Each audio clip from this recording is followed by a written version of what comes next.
La vie est pleine de surprises imprévisibles, me suis-je dit ce soir-là, assise seule dans la petite chambre d'hôtel avec Charles.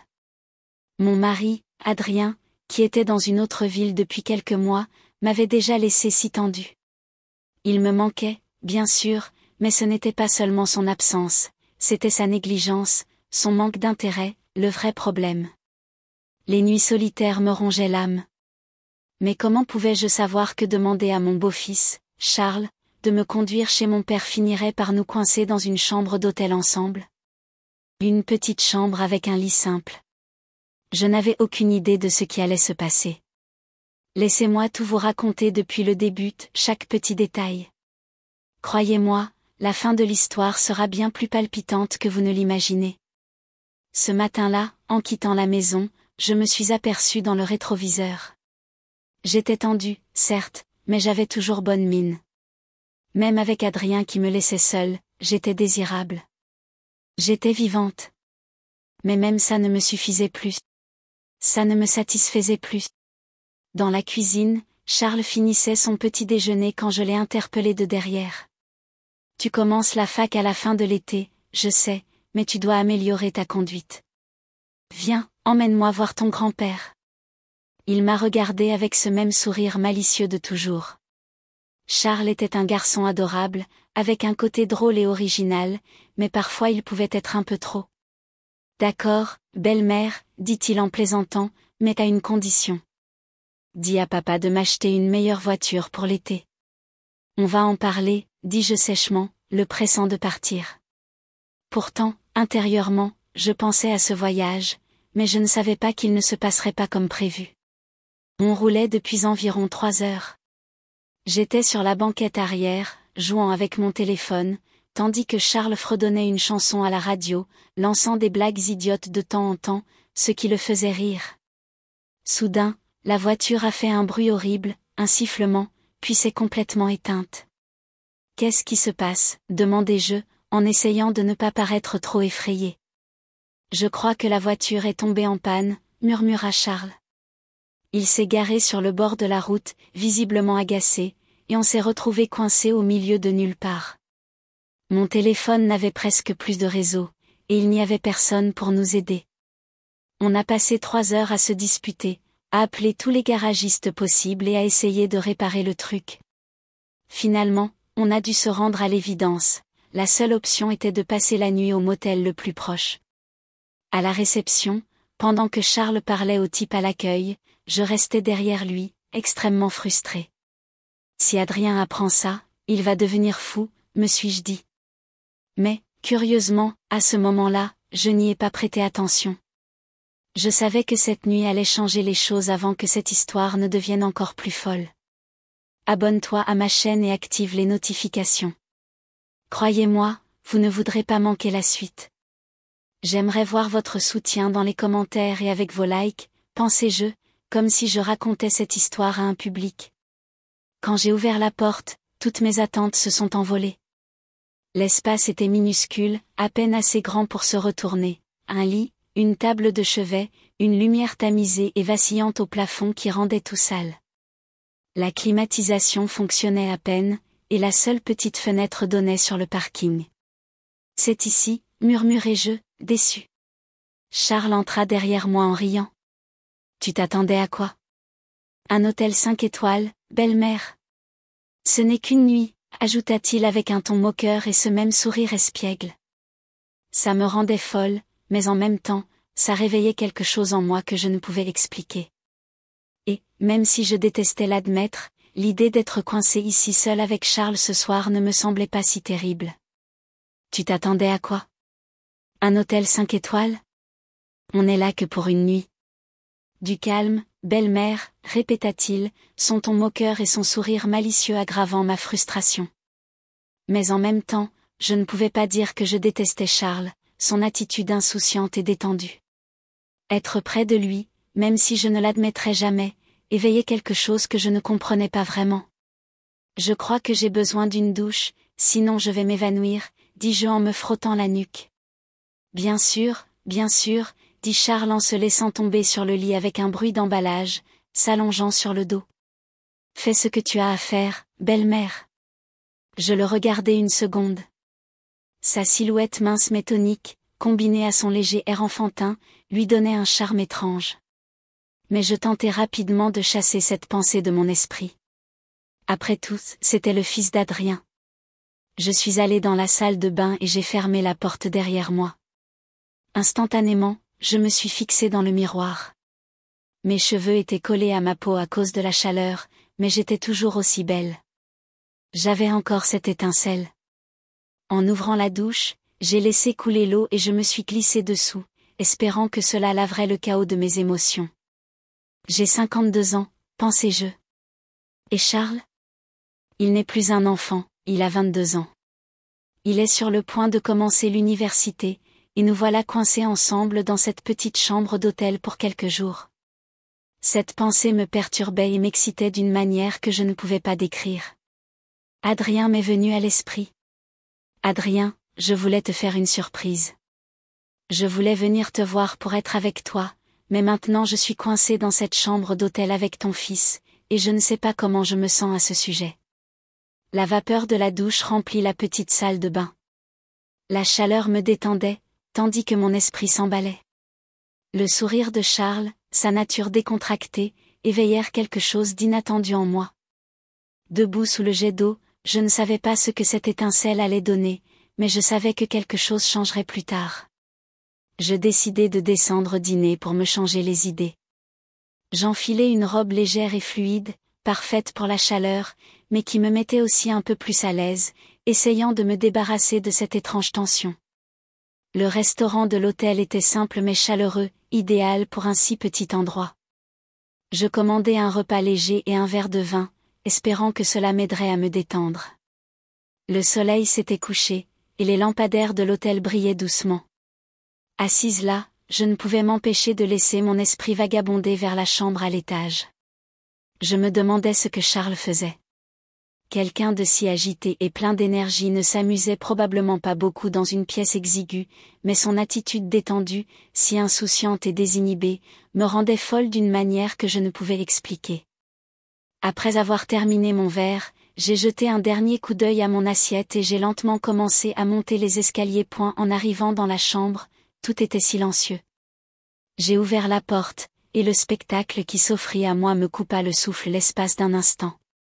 Charles avait pris sa douche et était allongé sur le lit, vêtu seulement d'un peignoir, légèrement ouvert, révélant sa silhouette mince et athlétique. Ses cheveux humides tombaient sur son front, et un léger sourire jouait sur ses lèvres, comme s'il rêvait. Mon cœur s'est mis à battre la chamade. C'était la dernière chose à laquelle je m'attendais. L'espace d'une seconde, je suis resté figé devant la porte, ne sachant que faire. Un étrange mélange d'émotions m'envahit. J'étais incapable de le quitter des yeux. Carmen, que fais-tu? C'est le fils d'Adrien, me réprimandai-je intérieurement, mais mon regard me trahissait. En tirant sur la partie de mon vêtement exposé, ce que je vis me perturba. L'exiguïté de la pièce aggravait les choses. Il n'y avait pas d'autre lit. Je devais dormir avec lui ou passer le reste de la nuit sur une chaise, et la chaleur rendait l'idée même d'une chaise impossible. J'entrai lentement dans la pièce. La respiration rythmée et régulière de Charles emplissait l'espace. J'inspirai profondément, essayant de me concentrer, mais le chaos intérieur m'empêchait de penser clairement. Il fallait que je me ressaisisse. Ça va, Carmen, me disais-je. Ce n'est qu'une nuit, rien de plus. Je voulais surprendre Adrien, et c'était le cas. Sois rationnel, reste calme. Je fis quelques pas vers le lit et regardai Charles. L'expression innocente de son visage ne faisait que perturber davantage mes pensées. Elle devenait encore plus complexe. Je m'assis au bord du lit, me demandant comment j'allais passer la nuit. Je me réveillai au milieu de la nuit à cause d'un léger bruit. J'ouvris à peine les yeux. En balayant la pièce du regard, je vis Charles se mettre au lit, à moitié endormi. Il se passa les mains dans les cheveux et se gratta légèrement la tête. Je me rendis compte que je le regardais, les yeux à peine ouverts, faisant semblant de dormir, même si j'étais intérieurement tout sauf calme. Puis ses yeux se posèrent sur moi. Mon cœur s'est mis à battre la chamade. Il me voyait. J'essayais de continuer à faire semblant, gardant un air endormi et restant silencieuse, mais intérieurement, je vibrais d'énergie. Il retira sa ceinture. En desserrant ses vêtements, son peignoir glissa de ses épaules, révélant son visage plus jeune. La façon dont ses muscles se contractaient à chacun de ses mouvements déclenchait une étrange chaleur en moi. Je n'ai pas pu m'en empêcher. À cet instant, je réalisais deux choses. Je n'avais aucun contrôle et, en partie, je ne voulais même pas l'arrêter. Charles sortit un short du placard, et tout en le faisant, il n'arrêtait pas de me regarder, comme s'il essayait de savoir si j'étais réveillée. Son regard me rendait encore plus excitée. J'essayais de résister, mais rien n'y fit. À ce moment-là, je me laissai emporter. Après avoir enfilé son short, il ne retourna pas au lit. Il s'assit sur la chaise dans un coin de la pièce et commença à m'observer. Être observé avec une telle attention était troublant et émouvant, quelque chose d'indescriptible en moi. Je gardais les yeux fermés, faisant semblant de dormir. Mais combien de temps pourrais-je tenir? Finalement, je n'en pus plus et me redresser. Quand mon regard croisa celui de Charles, je veillai à ce que ma voix ne tremble pas et dis, sans cacher ce que tu m'excites tellement, Charles. Ces mots flottaient dans l'air à cet instant. Je savais que rien ne serait plus jamais comme avant. Les yeux de Charles vacillèrent une seconde. Puis il prit une grande inspiration et commença à parler. Je ne sais pas, Carmen, dit-il d'une voix basse mais ferme. Nous vivons sous le même toit depuis le départ de mon père. Plus nous passons de temps ensemble, plus je t'aime. Tu ne t'en rends peut-être pas compte, mais parfois, je ne peux cacher mon admiration pour toi. Là, c'est un rêve. Ces mots me prirent au dépourvu, mais ils éveillèrent aussi quelque chose. Il n'a pas détourné les yeux. Ses yeux me fixaient avec une honnêteté et une passion qui m'ont complètement captivée. Je dois me lever tôt pour réparer la voiture, poursuivit-il, sa voix semblant vouloir se convaincre, mais son regard ne vacillait pas. Là, je ne peux pas te quitter des yeux, Carmen. Je n'ai jamais aimé ça. Mon cœur s'emballa à cet instant. Je m'approchai du lit et m'assis sur la chaise juste en face de lui. Mes yeux se rivèrent sur les siens. L'énergie entre nous était si intense qu'aucun mot n'était nécessaire. Nous restâmes assis en silence un moment, mon regard légèrement fixé sur lui. Charles? Ma voix exprimait curiosité et défi. Parlons-nous de la même chose?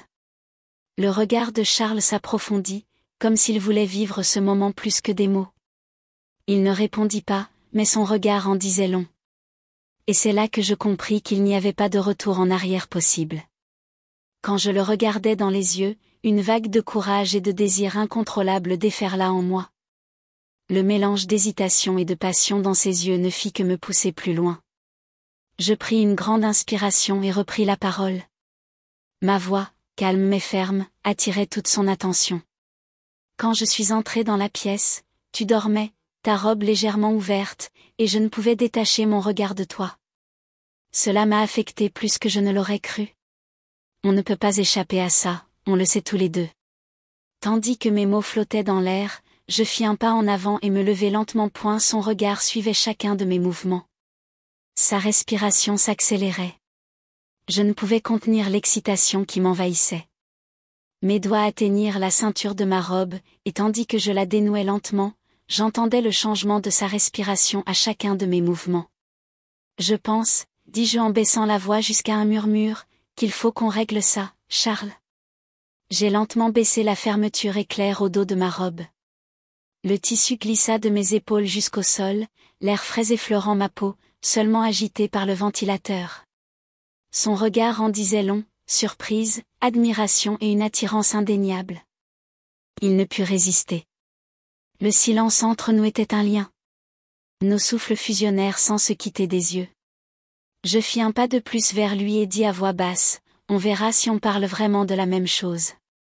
Les yeux de Charles restèrent fixés sur moi, son expression ferme et pleine de feu.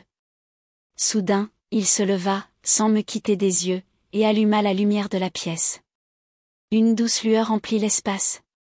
Il s'approcha et verrouilla la porte. Mon cœur s'emballa à cet instant, comme si le monde entier avait ralenti, nous laissant tous deux. Lorsqu'il fit un pas vers moi, ma respiration s'accéléra. Il semblait essayer de lire dans mes yeux, mais en même temps, il était pleinement conscient de l'attirance silencieuse qui nous unissait.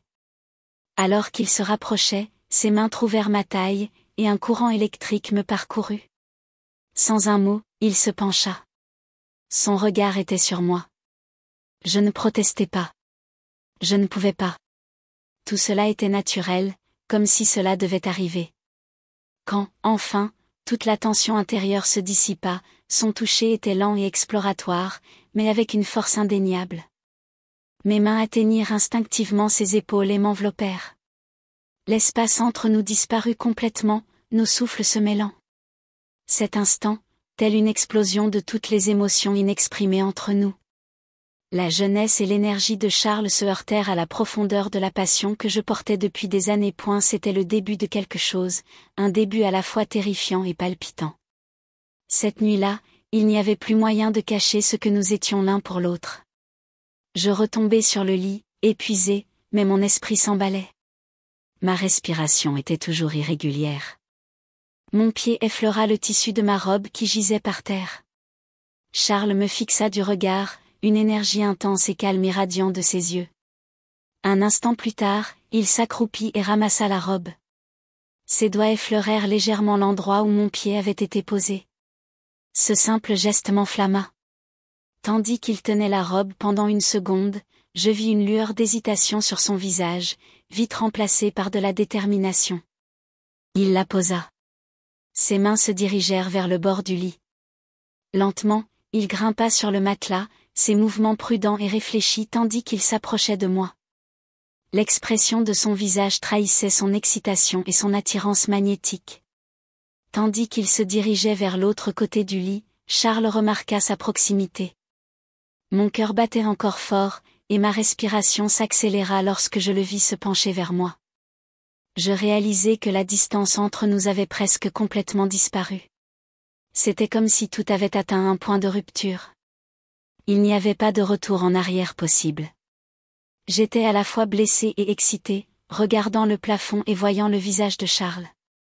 Il était fasciné par la façon dont il repoussait ses cheveux de son front avec sa main. Je voyais dans ses yeux ce que Charles était, rouge d'excitation et tellement heureux. Je voyais qu'il faisait tout avec une grande passion, et sa façon d'être essoufflé m'a bouleversée. Charles avait accéléré mes émotions au point que j'étais soulagée que la voiture soit tombée en panne. Je n'oublierai jamais cet hôtel, dit Charles d'une voix tremblante. Ces mots étaient prononcés avec force, chacun aussi lourd qu'un souffle. Ses yeux étaient fixés sur moi, mais ses mains tremblaient légèrement. Ses muscles se contractaient à chaque mouvement, un peu plus prudent et précis, comme s'il voulait préserver un souvenir. Je ne veux absolument pas que mon père vende à nouveau la voiture, ajouta-t-il. Après ces mots, il s'effondra à côté de moi. Il ferma les yeux sans un mot et attendit que sa respiration reprenne. Il était épuisé et n'avait même pas la force de dire un mot. Il n'arrêtait pas de convulser, et je ne réalisais même pas comment je m'étais endormie. Le lendemain matin, Charles revint avec la voiture réparée et me dit que nous devions aller chercher Adrien et aller en ville. Pendant que nous étions sur la route, j'étais envahie de regrets et d'émotions contradictoires, mais en même temps, j'étais remplie d'excitation. Regarder Charles, ses yeux, ses actions, tout chez lui me touchait. Tout était si compliqué, mais je ne savais toujours pas ce qui allait se passer. Je n'arrivais pas à choisir entre les questions qui me trottaient dans la tête et l'excitation.